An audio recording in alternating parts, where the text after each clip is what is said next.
नमस्कार। रोज की तरह एक बार फिर आज मैं प्रस्तुत हूं कुंभ के बारे में आपसे चर्चा करने के लिए। कल हम लोगों ने कुंभ के मूल यानी माधव के बारे में चर्चा की थी। अगर आप वहां पहुंच गए हैं तो अपनी यात्रा को सफल कर सकते हैं। अगर आप घर पर हैं तो इनको सुनकर मानसिक स्नान कर सकते हैं, माधवों को प्रणाम कर सकते हैं। तो बिंदु माधव तक पहुंचने के बाद हमारी यात्रा मनोहर माधव की ओर मुड़ जाती। देखो अब फिर वही शब्द आ गया। यहां अनंत थे माधव, बिंदु रूप में आए और अब वो मन को हर लेने वाले हैं, मनोहर। तो मनोहर माधव प्रयागराज में सूरज कुंड के पास स्थित है और इन्हें विष्णु के मनोहर रूप के रूप में प्रतिष्ठित माना जाता है।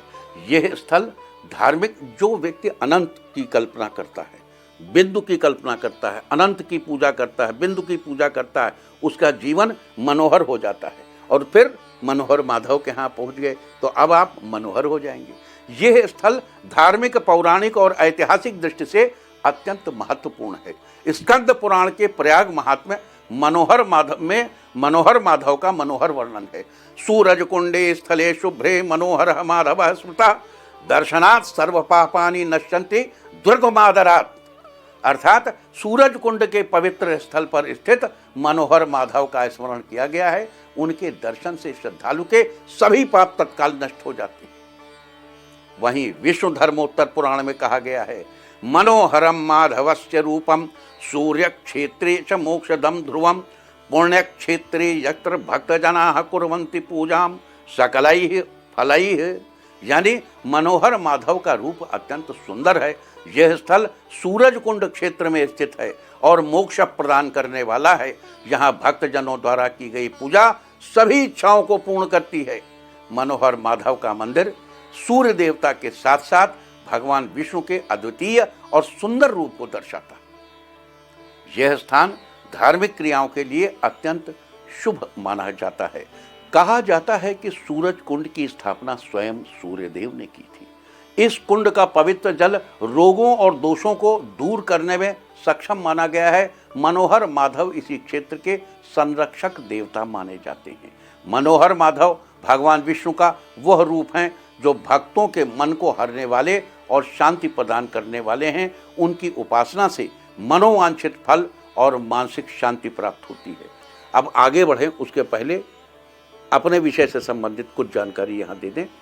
जिसको अपने पिता का प्रेम न प्राप्त होता, हमारे यहाँ ध्रुव थे ना, वो अपने पिता राजा उत्तानपाद की गोद में नहीं बैठ पाते थे। तो ऐसे भी हमारे यहाँ लोग होते हैं, पिता का स्नेह नहीं प्राप्त है। तो इस स्थान पर जाकर अगर आप मनोहर माधव के दर्शन करेंगे, या अगर आप वहाँ नहीं जा पा रहे हैं और अपने घर में बैठकर ही तीर्थराज प्रयाग का स्मरण करते हुए स्नान करने के बाद मनोहर माधव के नाम का स्मरण करेंगे तो पिता से आपके संबंध मधुर हो जाएंगे। नंबर 1।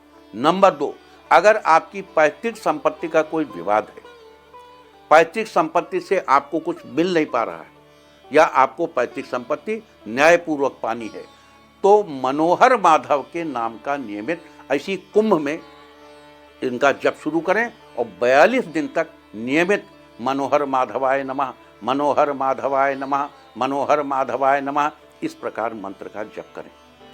जप की संख्या अपनी तय कर लें, 108 कर लें तो सबसे अच्छा है। 108 बार नित्य करें, आपको आपकी पैतृक संपत्ति अवश्य बड़ी सरलता से प्राप्त होगी।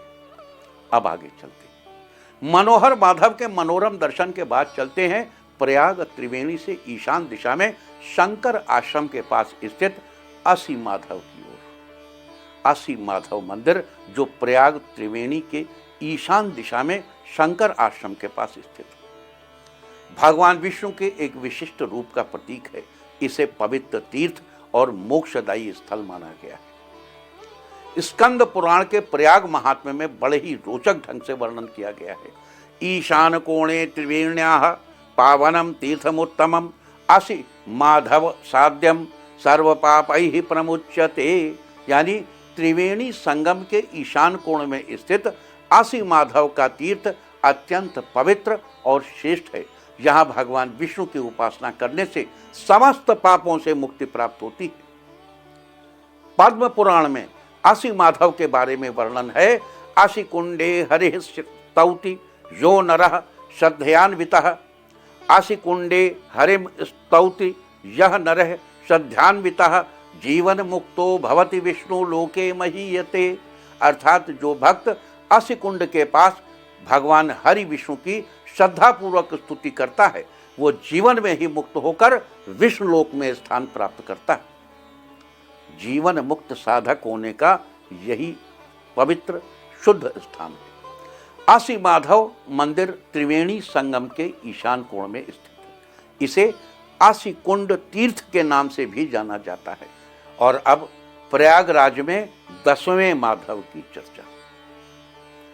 10वें माधव के रूप में संकष्टहर माधव प्रतिष्ठापित हैं। संकष्टहर माधव मंदिर झूसी के हंस तीर्थ से पूर्व दिशा में स्थित है। ये भगवान विष्णु का ऐसा रूप है जो भक्तों के सभी प्रकार के कष्टों को दूर करता है। इस मंदिर का पौराणिक और धार्मिक महत्व स्कंद और पद्म पुराणों में वर्णित है। स्कंद पुराण के प्रयाग महात्म्य में कहा गया है, हंस तीर्थस्य पूर्वे तु संकष्टहर माधवः दर्शनात् तस्य भक्तस्य नश्यन्ति सकलाः क्लमाः।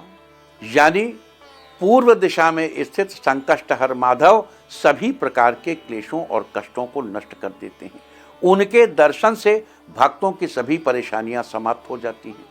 पद्म पुराण में संकष्टहर माधव की महिमा का गान किया गया है। संकष्टहर माधवस्य स्तवनम भक्ति संयुतम जन्म कोटि प्रभूतम च पापम हन्ति हि तत्क्षणात्। यानी संकष्टहर माधव की भक्ति और स्तुति से अनेक जन्मों के पाप क्षण भर में नष्ट हो जाते हैं। संकष्टहर माधव मंदिर में ध्यान और प्रार्थना करने से मानसिक शांति और भौतिक समस्याओं का समाधान मिलता है। यहाँ पूजा करने वालों का विश्वास है कि भगवान विष्णु उनकी परेशानियों को हर लेते हैं और उन्हें नई ऊर्जा प्रदान करते हैं। माघ मेला और कुंभ मेले के दौरान इस मंदिर में बड़ी संख्या में भक्तजन आते हैं। विशेषकर वे लोग जो जीवन में कष्टों और बाधाओं का सामना कर रहे होते हैं यहाँ दर्शन के लिए आते हैं। आप घर बैठे इस स्थान को स्मरण कीजिए और इनसे प्रार्थना करिए कि हे संकष्टहर माधव हमारी परेशानियों का संकटों को नष्ट कर दो।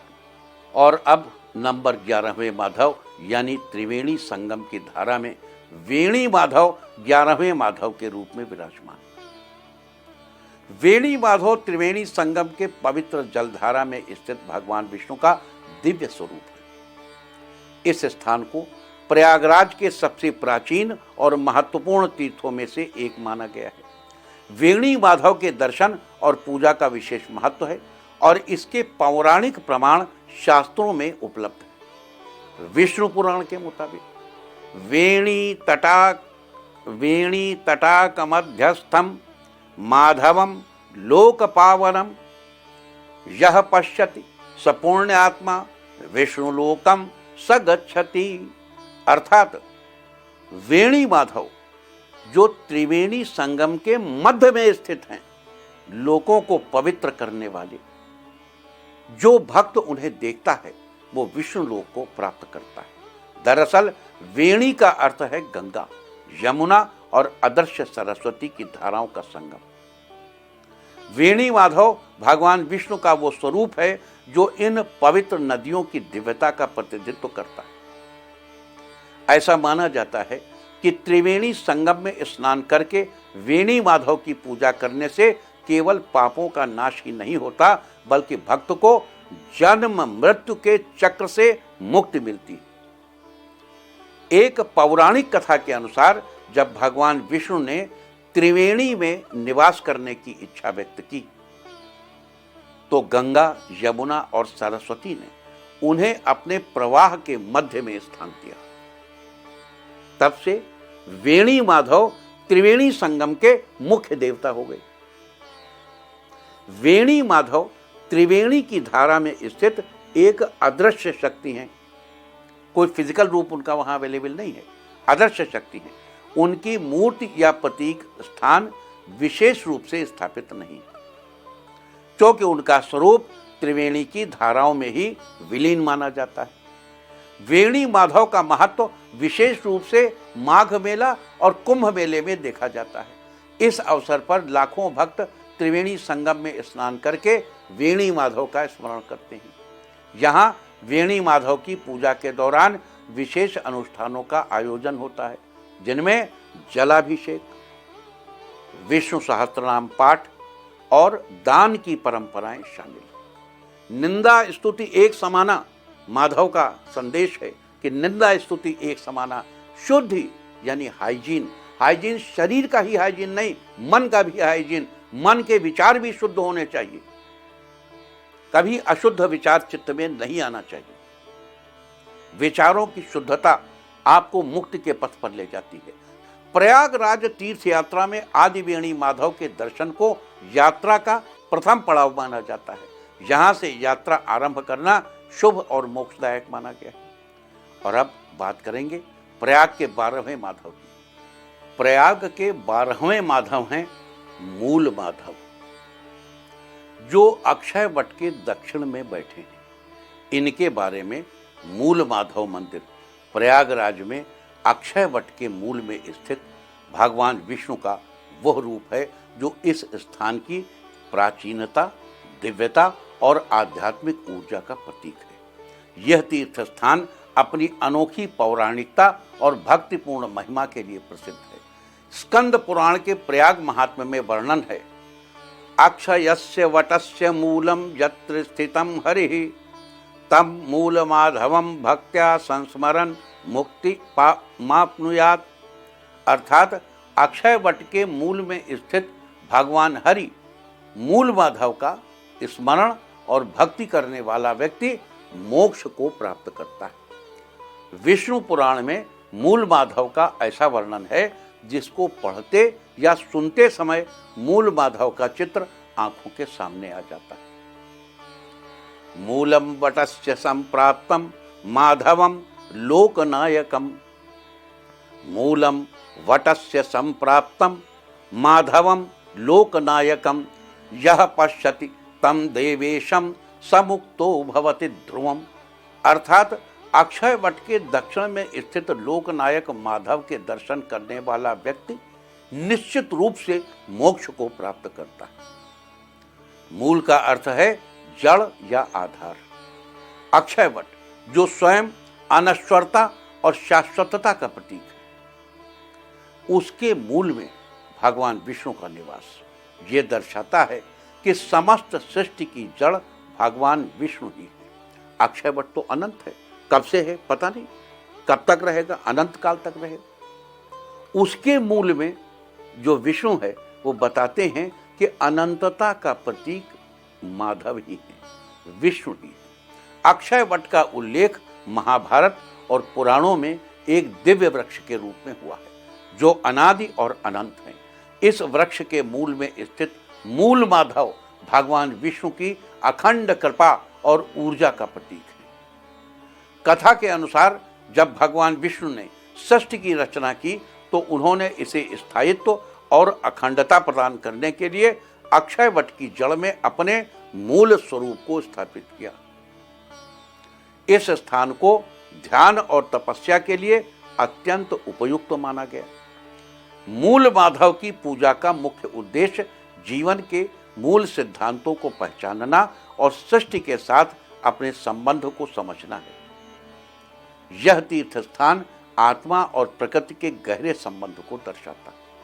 अक्षय वट के दक्षिण में स्थित होने के कारण ये स्थान ध्यान, साधना और आत्मिक शुद्धि के लिए अद्वितीय माना जाता है। प्रयाग संगम के अक्षय वट में 2 माधव विराजमान हैं। अंकों की दृष्टि से इनका अंक 13 है, लेकिन शास्त्रों ने 12 माधव की उपाधि दी।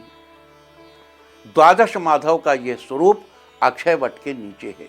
इन्हें वट माधव भी कहते हैं। वट माधव मंदिर प्रयागराज में अक्षय वट के नीचे स्थित भगवान विष्णु का दिव्य रूप है। इसे भगवान विष्णु की कृपा और वट वृक्ष की पवित्रता के संगम के रूप में देखा जाता है। वट माधव का स्थान और उनकी महिमा जीवन के स्थायित्व और प्रकृति की अनंत शक्ति का प्रतीक मानी जाती है। स्कंद पुराण के प्रयाग महात्म्य का श्लोक है, वटे अधस्तात स्थितो देवो माधवः परमेश्वरः यह पश्यति तम नरो भक्त्या विष्णुलोकम सगच्छति। यानी वट वृक्ष के नीचे स्थित परमेश्वर माधव के दर्शन से भक्त विष्णु लोक को प्राप्त करता है। पद्म पुराण में वट माधव की महिमा बड़ी ही मनोहर है, बड़ी मनोरम। वट मूले माधवम ध्यायेत सर्व पाप प्रणाशनम अक्षयस्य वटस्य छायामधि मोक्ष साधनम। इसका अर्थ है वट के मूल में स्थित माधव का ध्यान करने से समस्त पापों का नाश होता है और अक्षय वट की छाया में मोक्ष का मार्ग प्रशस्त होता है। तो द्वादश माधवों की यह परिक्रमा प्रयागराज के धार्मिक और ऐतिहासिक वैभव की गहरी झलक देती है। इनके दर्शन और पूजा से जीवन में संतुलन, सुख, शांति और परमात्मा से निकटता का अनुभव होता है। जो लोग घरों पे बैठे हुए हैं उन्होंने आज इन 12 माधवों के नामों का स्मरण करके, इनके नाम सुन करके पिछले 2 दिनों में गंगा स्नान का पुण्य लाभ कर लिया है। आप गंगा स्नान कर चुके हैं। आपके चित्त में गंगा के जल की छवि, आपके चित्त में उस स्नान का आनंद आपको प्राप्त होगा, आपको प्राप्त हो रहा होगा। निश्चित रूप से इन 12 माधवों के स्मरण मात्र से आप घर बैठे गंगा नहा सकते हैं। हमारी समस्त शुभकामनाएं आपके साथ हैं। माता गंगा आप पर कृपालु हो। जय सनातन। हर हर गंगे, हर हर गंगे, हर हर माधव, हर हर माधव, हरि हरि माधव, हरि हरि माधव, हर हर गंगे, हर हर गंगे।